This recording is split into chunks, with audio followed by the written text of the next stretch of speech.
I still just can't get over this headline from the New York Times last night. The far right gets its man. New Speaker of the House, Mike Johnson. Oh, scary far right man. Oh, my goodness. But they were going to write that about anybody, by the way. I mean, it doesn't matter who would have gotten the job. They would have had some ridiculous spin like that. So let's welcome on, get the reaction. He's been in the thick of this for the last several weeks, obviously. Mark Alford, Missouri's 4th Congressional District, joining us on KCMO. Congressman, good morning. Did the far right get its man yesterday in Mike Johnson from Louisiana? I'd rather be far right than far wrong.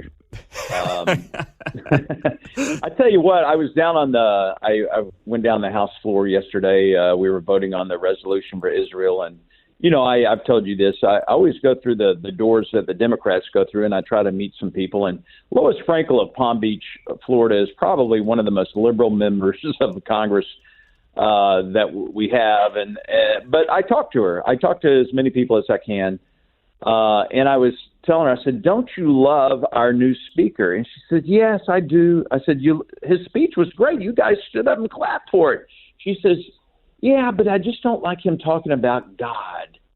And I said, well, that's important to him. I think it should be important to all of us. It's written above the speaker's rostrum there, "In God we trust." It's part of our country. Well, I just don't like it. And I ended our conversation, "Well, God bless you."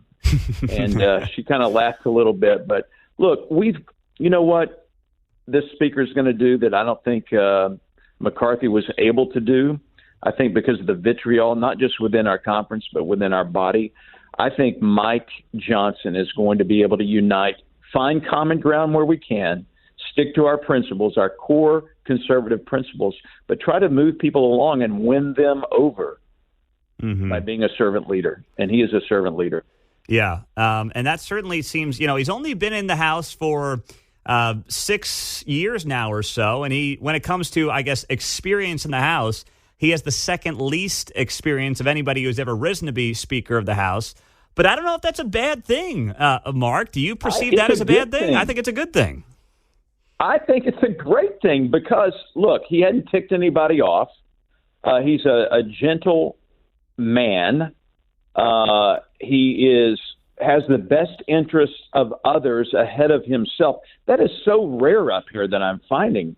I mean, everyone's out for themselves to build their brand and then looking out for others. Mike is not like that. And so that is a rarity, and I think that's why he rose to the top.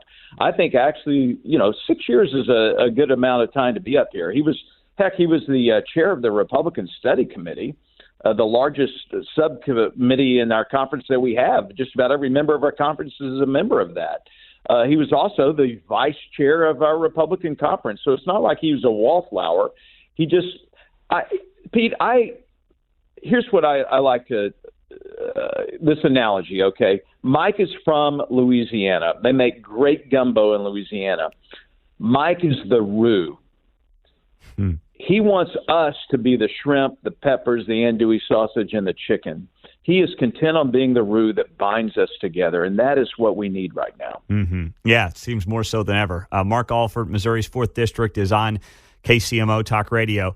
So when it comes to, does anything change? Like people ask, is anything changing now with Mike Johnson as Speaker versus a month ago when Kevin McCarthy was Speaker? What, if anything, changes? Or is this just, the reset button had to be hit, we got somebody new in there, and then it's basically going to go on as it was? Or is there something that's going to be different with Mike Johnson in charge? I have already noticed a change. The change in the demeanor within our conference, the tone, I think the level of respect that people are having for each other, because we know we have some very hard lifting in the next couple of weeks. The CR expires on November 17th. We're going to have to figure out how to do that, what to do.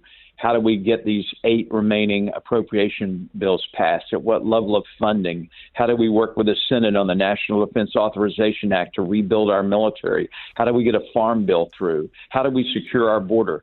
And most importantly right now, how do we provide the aid to Israel to replenish their Iron Dome and make sure they defeat and wipe out Hamas off the face of the earth? So those are very important things that we have to do. We've got our shoulder to the grindstone. We're moving full steam ahead, and Mike's the guy who's going to get it done.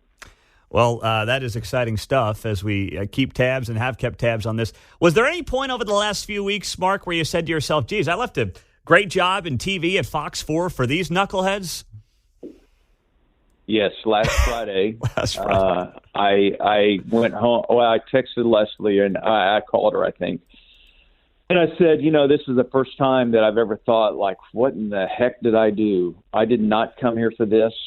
It was 3 weeks of being in a melee. So it was like we were in quicksand, or it was like I remember when I was a kid, I had a Rubik's Cube and I could never figure it out. I just couldn't do it. But it was all in God's timing that this happened. And I think we needed this time to recalibrate, to get a lot of things out in the open in our conference that needed to be said that maybe people didn't want to hear, and to start healing within ourselves. And it was interesting and divine to see Mike ascend through all these votes. Look, we had originally Steve Scalise. He had to drop out. Jim Jordan dropped out. Tom Emmert dropped out because they could not get 217. And in the background, Mike slowly rose, and people knew that we needed someone who wasn't necessarily out for themselves, but really had an interest in the other members and making them the best they could be. And that's Mike Johnson. Oh, that's great. Mark Alford on KCMO. So now you mentioned some of the things at the forefront, specifically on Israel. We got this funding. The president wants $100 billion, but the majority of that, if he had his way, would go to Ukraine, not to Israel. Yeah. So how does the House go about changing the direction of that money potentially? Well, that's not happening. I think you're seeing a movement in the Senate as well now to split this up. He wanted $61.4 billion for Ukraine, $14.3 for Israel, $13.6 billion for border security, $7.4 billion to beef up our Indo-Pacific region, which needs to be. Look, all these are important, but they've got to be separated. And I told you before, especially on Ukraine, we have money, $6 billion that we haven't spent so far. They haven't assured us that all this money is going to where it should be going. And we don't have a clear path to victory. No one said, hey, Congress, here's what a win looks like. And until we get those answers, we shouldn't be given any more money. Mm-hmm. Israel's a different story. We've got to get them the money they need to resupply the Iron Dome and to fortify them for the weeks, months to come as they wipe out Hamas.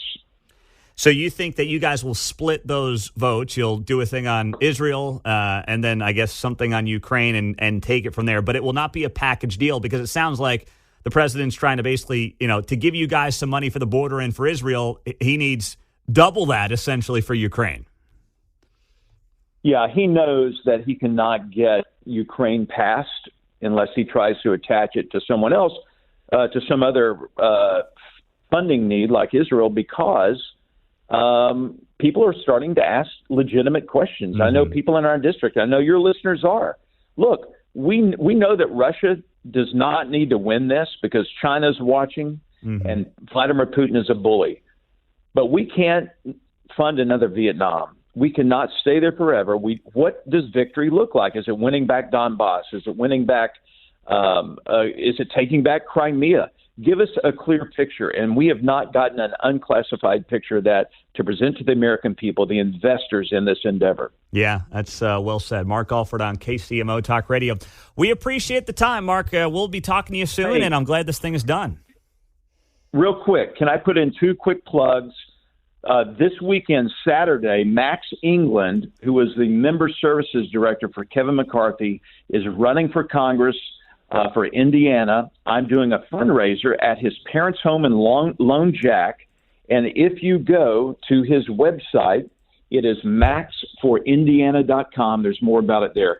And one other thing, for Mark Alford's America, coming out this weekend, Steve Scalise is going to be our special guest. You're going to hear about the assassination attempt on his life, the battle he is now in for against blood cancer, and what it was like to run for Speaker of the House and not get that position. A very interesting conversation with Steve Scalise. That is fantastic. See, I had not heard that yet from the staff. I love that. So that is going to be Saturday at 1 o'clock And then Sunday morning at 8:30 here on KCMO 95.7, of course, Mark Alford's America, Steve Scalise is going to be the guest. And something tells me, you're going back to your journalism roots there, Mark. You're going to get things out of him that other people have not gotten out of him. Well, I tell you what, he's a great guy, and he's another man who invests in others, and I'm proud to call him a friend. So I hope you guys listen. You might learn something you don't know. Absolutely. We'll be checking that out. That's Saturdays at 1, Sunday mornings at 8:30 here on KCMO. Mark, always great to have you on. Thanks for the time. Take care, Pete. Bye. All right, there you go. That is Mark Alford's America, of course, one of our many great weekend shows here on KCMO. Half hour, 1 to 1:30 on Saturdays, 8:30 to 9 on Sunday mornings. So Steve Scalise going to be a part of that program. That's outstanding. Love hearing that. He's doing great work with that show, by the way.